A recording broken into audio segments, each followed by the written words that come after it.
नमस्कार साथियों, इस विशेष प्रेस वार्ता में आप सभी का स्वागत है। एक अत्यंत महत्वपूर्ण मुद्दे पर अभी राहुल जी आपको संबोधित करेंगे। Rahul ji. Are they going to put this stuff up here? Srivatsa? Are you putting this up here? नमस्कार, कैसे हैं? आप थोड़े शेल शॉक्ड लग रहे हो। ये कांग्रेस पार्टी ने क्या कर दिया, कैसे कर दिया? हाँ, अच्छा इसी के कारण है ये। अच्छा ज्यादा लोग आ गए। ओके। नहीं देखिए, आज हम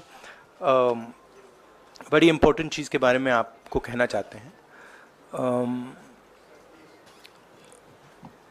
पहली बार हमने नोट किया कि चुनाव के समय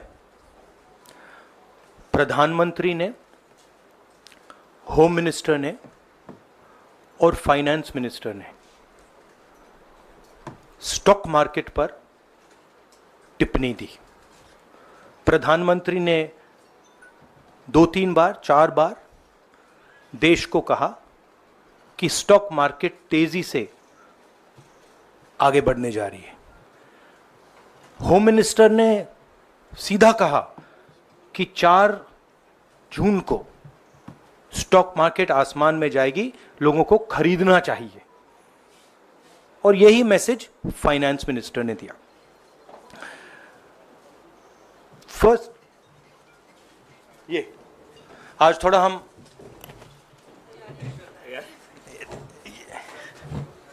तो ये क्रोनोलॉजी है। अमित शाह कहते हैं by shares before 4 June.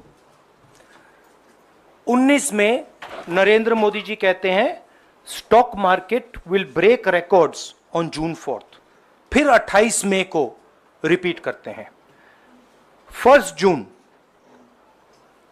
Media झूठे एग्जिट पोल रिलीज करती है। बीजेपी का ऑफिशियल जो इंटरनल सर्वे था वो उनको 220 सीट दे रहा था।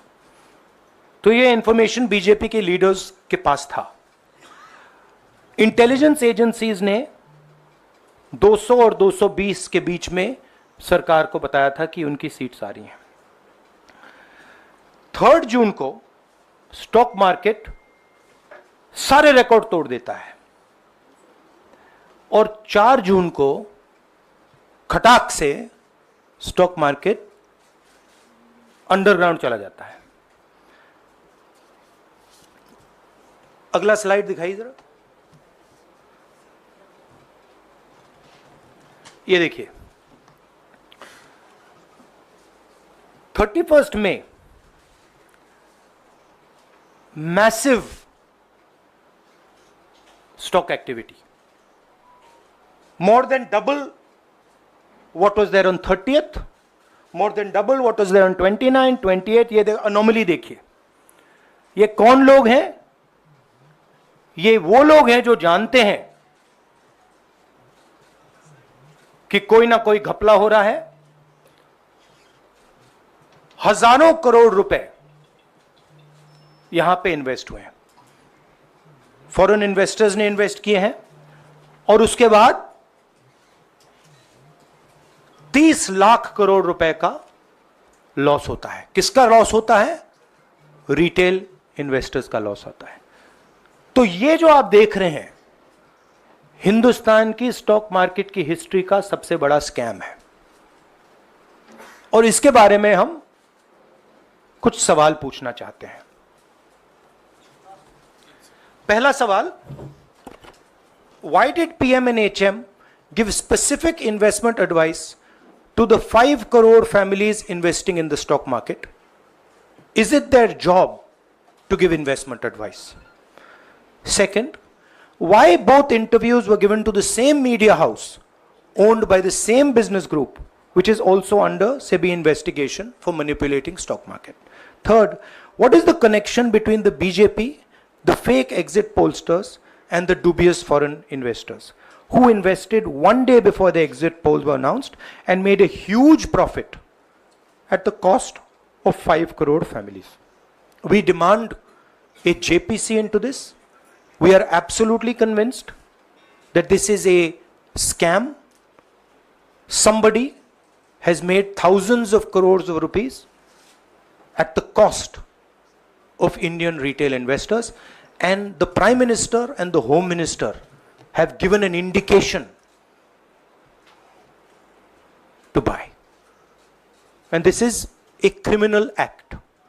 So we demand today a joint parliamentary committee to investigate this.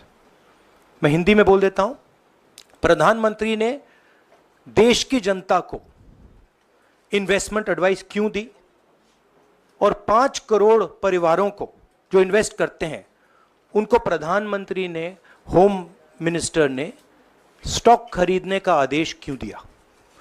दूसरा, दोनों इंटरव्यूज जो किए गए थे वो अदानी जी के जो चैनल्स हैं उनको दिए गए थे, उन पर सेबी का इन्वेस्टिगेशन हो रहा है, तो उन चैनल्स का क्या रोल है।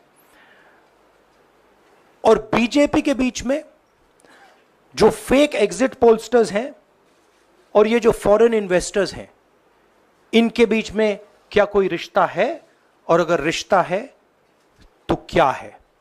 हम जेपीसी चाहते हैं, हम इन्वेस्टिगेशन चाहते हैं, और देश इसकी सच्चाई जानना चाहता है। धन्यवाद। शुक्रिया राहुल जी।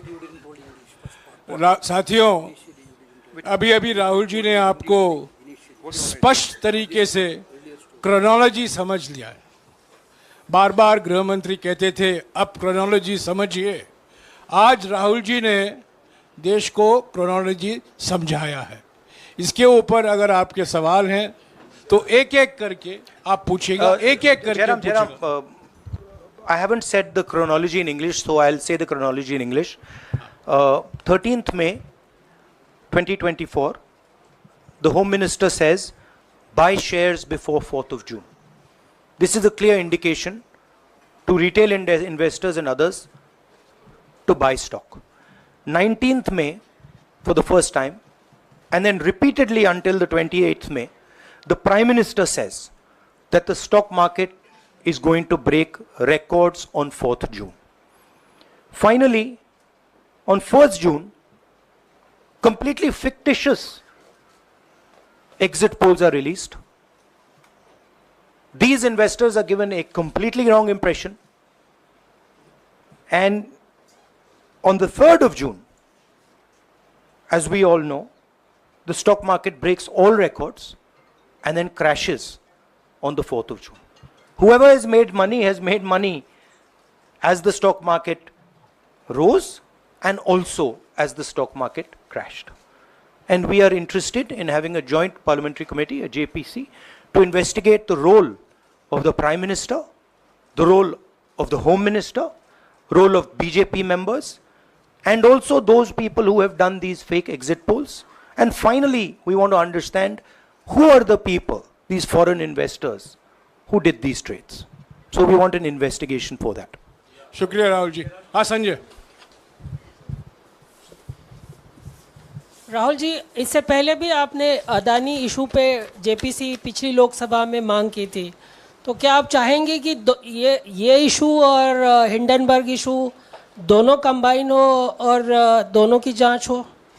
ये जो इशू है, this is a broader issue than just the Adani issue.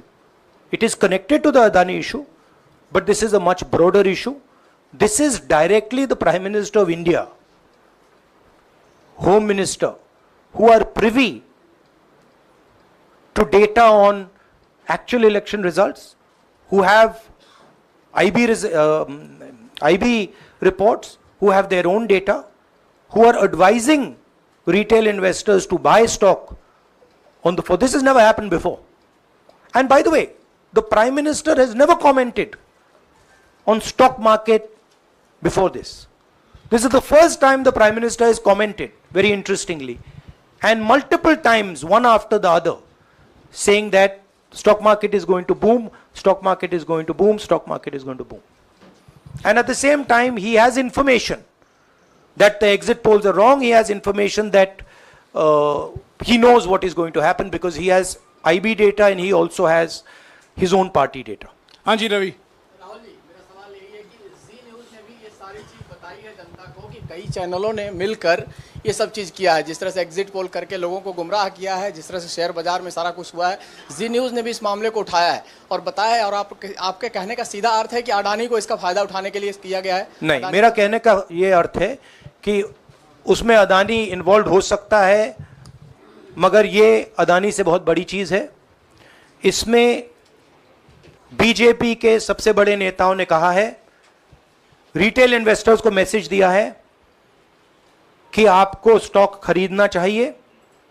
उनके पास इंफॉर्मेशन थी कि एग्जिट पोल्स गलत हैं, उनके पास इंफॉर्मेशन थी कि बीजेपी को फुल मेजॉरिटी नहीं मिलने वाली है, और वो जानते थे 3 जून को और 4 जून को क्या होने वाला है। कितने का 30 लाख, कितना 30 लाख करोड़ का नुकसान हुआ है? कितने का? 30 लाख करोड़ रुपए का नुकसान हुआ है और हजारों लाखों करोड़ रुपए का चुने हुए लोगों को फायदा हुआ है। और हम इंक्वायरी चाहते हैं प्रधानमंत्री पर, होम मिनिस्टर पर, जिन्होंने एग्जिट पोल किया उन पर, और ये जो फॉरेन इन्वेस्टर्स हैं उन पर। हाँ शेमिन।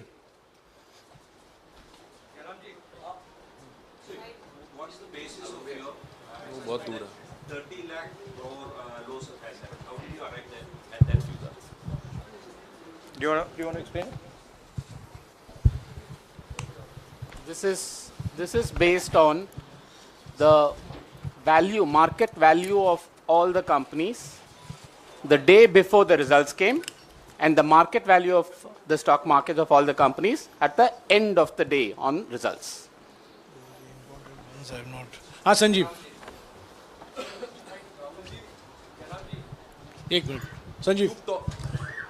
Rahul ji, you've talked about, are you alleging the involvement of the Prime Minister and the Home Minister? Yes. And whose money is it? Yes, Are you that, saying that it is what I their am money? saying. I am saying that people very high up in the BJP have carried out this scam. I am saying they had partners who carried out these exit polls. We would like to know if these exit polls were actually carried out, if people were actually sent out, and we'd also like to know the methodology of these polls. We'd like to understand who these investors are. We have some sense of who these investors are. So we are not just speaking out of the air. We are confident that if an investigation is done, interesting things will be revealed. And we think the Prime Minister and Home Minister are directly involved in this. हाँ सिद्धार्थ।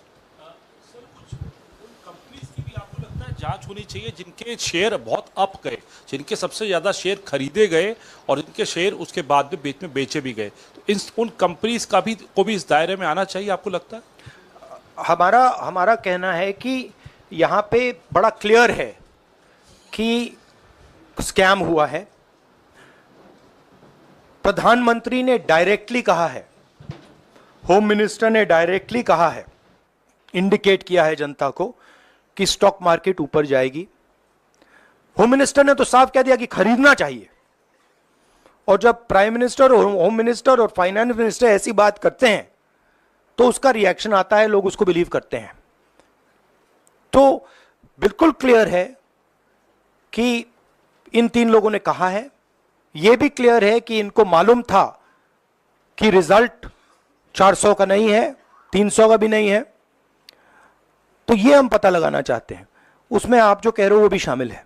राहुल जी, ब्रह्म प्रकाश Dubey, India daily live से। मेरा सवाल ये है कि जो आपने बताया है इतना बड़ा स्कैम है, पहले भी आपने कई मामले उठाए हैं, जेपीसी की मांग पहले नहीं मांगी गई है, तो क्या आपने कहा ये आपराधिक मामला है, क्या कोर्ट में जाएंगे या पुलिस में शिकायत दर्ज करेंगे? क्योंकि आप कह रहे हैं बहुत बड़ा घोटाला है ये। नहीं भैया, मैंने अभी आपको शिकायत दर्ज करेंगे क्योंकि आप कह रहे हैं बहुत बड़ा घोटाला है ये। नहीं भैया, मैंने अभी आपको बोला हम जेपीसी डिमांड कर रहे हैं, इन्वेस्टिगेशन डिमांड। अगर नहीं मांगते तो पुलिस में, कोर्ट में जाएंगे?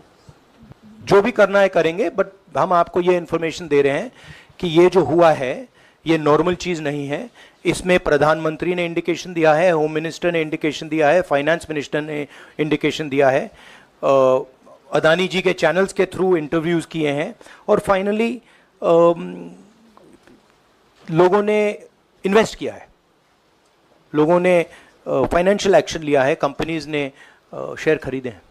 इसी विषय पर, एक मिनट, इसी विषय पर, इस स्टॉक मार्केट घोटाले पर ही हम सवाल ले रहे हैं। मौसमी, इसी विषय पर कीजिएगा बस। एक मिनट, आ रहा हूं यार, एक मिनट। राहुल जी, एक करके आ रहा हूं यार। राहुल जी, हम लोग ने पहले भी देखा है कि आप लोग ने कई बारी जब सेशन होता है तो सत्ता पक्ष और विपक्ष आमने सामने होता है, जेपीसी की मांग होती है और सेशन पे सेशन वॉश आउट हो जाते हैं और जनता का पैसा वेस्ट होता है। तो क्या आपको ये तो बीजेपी की लाइन है। तो क्या नहीं, मतलब जनता का पैसा के सेशन वाटर, आप ऐसी टी शर्ट ले लो ना एक, मैं आपको दे दूंगा, जरूरत नहीं है, उनका वो सिंबल दे दूंगा आपको, ये उनकी लाइन है। सवाल आपको पसंद नहीं आए वो अलग बात है, पर आपको किसी नहीं, की सवाल मुझे बहुत पसंद आ रहा है। इस तरह से उंगली उठाने की जरूरत नहीं। आप चेक बहुत अच्छा लग रहा है, बोलिए। बीजेपी का बैच पहनने की आप जरूरत सवाल नहीं। पूछे ना, सवाल नहीं, आपको भी जयराम साहब ये बोलना चाहिए, नहीं, सवाल गलत पूछे, बात है। सवाल पूछे। मेरा बस ये सवाल था कि जेपीसी की मांग पे कई बारी कामकाज ठप हो जाता है, तो क्या आपको लगता है कोई और भी राह आप लोग सड़क की राह इख्तियार कर सकते हैं, क्योंकि ये आम आदमी का पैसा है। ठीक, हम जनता को एक रियलिटी बता रहे हैं कि यहाँ पे क्लियरली एक स्कैम हुआ है। यहाँ पे प्राइम मिनिस्टर ने इंडिकेट किया है, यहाँ पे होम मिनिस्टर ने इंडिकेट किया है, यहाँ पे फाइनेंस मिनिस्टर ने इंडिकेट किया है। नॉर्मली बीजेपी की ये पोजीशन होती है कि जब भी हम कोई मुद्दा उठाते हैं तो हम पार्लियामेंट का टाइम वेस्ट कर रहे हैं। वही पोजीशन आपने अपनाई है, इसलिए मैंने आपसे कहा कि देखिए आप बीजेपी की पोजीशन ले रही हैं। रियलिटी, एक सेकंड, रियलिटी ये है कि हम जेपीसी करवाएंगे। अब ऑपोजिशन में बहुत ज्यादा ताकत है, बहुत ज्यादा स्ट्रेंथ है, और पूरा जो पार्लियामेंट की सिचुएशन है वो बदल गई है। हाँ जैनेंद्र, राहुल जी, जेपीसी की मांग जो आपने की है वो तो पार्लियामेंट सेशन में होगी, लेकिन ये जो आम निवेशक हैं देश भर के जिनका 30 लाख करोड़ डूबा है, उनमें कर्नाटक के, तेलंगाना के, हिमाचल के भी लोग होंगे। तीनों राज्यों में आपकी सरकार है, क्या राज्य की जो जांच एजेंसी है उसके जरिए आप जो उन राज्यों के निवेशकों का कम से कम पैसा डूबा है, ये जो आप पूरे नेक्सस की बात आप कर रहे हैं, गुमराह करने की बात कर रहे हैं, क्या वहां से कोई कार्रवाई की हम उम्मीद कर सकते हैं? सोचा जा सकता है, बट ऐसी चीज के लिए शायद जेपीसी सही औजार होगा। हाँ Ranjita, last question. Ranjita, okay, Mohit is asked, Ranjita यार आप पूछते रहे। मोहित चलो। आपको ऐसे सर मैं He's upset with me. Sir मैं मोहित, आपने चमत्कार किया, पूछ लीजिए। सर मैं मोहित हूँ, न्यूज नेशन से। नहीं, जानता हूँ। सर लगातार पिछले घोटालों में भी आपने जेपीसी की बात की थी, आपने हर जांच की बात की, और ये एक बड़ा घोटाला सामने आया, इसमें भी आप जेपीसी की मांग कर रहे हैं। कितनी उम्मीद है कि लोग जेपीसी की ये लागू करेंगे? आपको क्या लगता है कि ये जेपीसी लागू करने वाले, अगर नहीं करेंगे फिर क्या करेंगे आप लोग? नहीं, हम प्रेशर लगाएंगे, डालेंगे, बट मुझे लगता है कि जो पहले राजनीतिक सिचुएशन थी, जिस इम्प्यूनिटी के साथ प्रधानमंत्री पहले काम करते थे, मुझे लगता है वो अब खत्म हो गया है, तो दूसरा नतीजा आएगा। राहुल जी, ये आखिरी है क्या, और दो लेंगे? ये आखिरी है। आखिरी नहीं, आखिरी हो गया, इन्होंने कह दिया आखिरी। ओके रंजीता।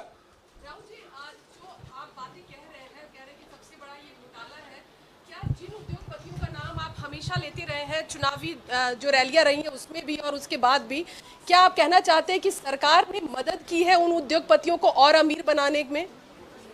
नहीं, मैं कह रहा हूं, मैं सिर्फ सरकार की बात नहीं कर रहा हूं, मैं दो इंडिविजुअल्स की बात कर रहा हूं। प्रधानमंत्री ने और हिंदुस्तान के सब रिटेल इन्वेस्टर्स जिनको नुकसान हुआ है, मैं आपसे बोल रहा हूं, आपको यह बात समझ आ जाएगी। आपका पैसा गया है, आपकी कमाई गई है, आपको नुकसान हुआ है, और इसमें करोड़ों युवा हैं जो ईमानदार हैं, तो नरेंद्र मोदी जी ने, अमित शाह जी ने आपको मैसेज दिया कि 4 तारीख को स्टॉक मार्केट आसमान छुएगी और आपने उन पर भरोसा किया। मगर सच्चाई यह थी कि नरेंद्र मोदी को मालूम था कि 4 जून को स्टॉक मार्केट आसमान नहीं छुएगी। 4 जून को स्टॉक मार्केट का जबरदस्त नुकसान होने जा रहा है, क्योंकि उनके पास इंटेलिजेंस की रिपोर्ट थी और बीजेपी का जो इंटरनल असेसमेंट था 220 सीट का, वो उनके हाथ में था। तो मेरा यह सवाल है और मैं आपसे, इन्वेस्टर से कहना चाहता हूं कि आपको जो चोट पहुंची है, जो आपको दर्द हुआ है, वो चोट नरेंद्र मोदी जी और अमित शाह के बयान ने आपको पहुंचाई है। और हजारों करोड़ रुपए किसी ना किसी ने चोरी किए हैं। वो आपके जेब से गए हैं, रिटेल इन्वेस्टर्स के जेब से गए हैं। तो मैं चाहता हूं, आपके लिए बोल रहा हूं, मैं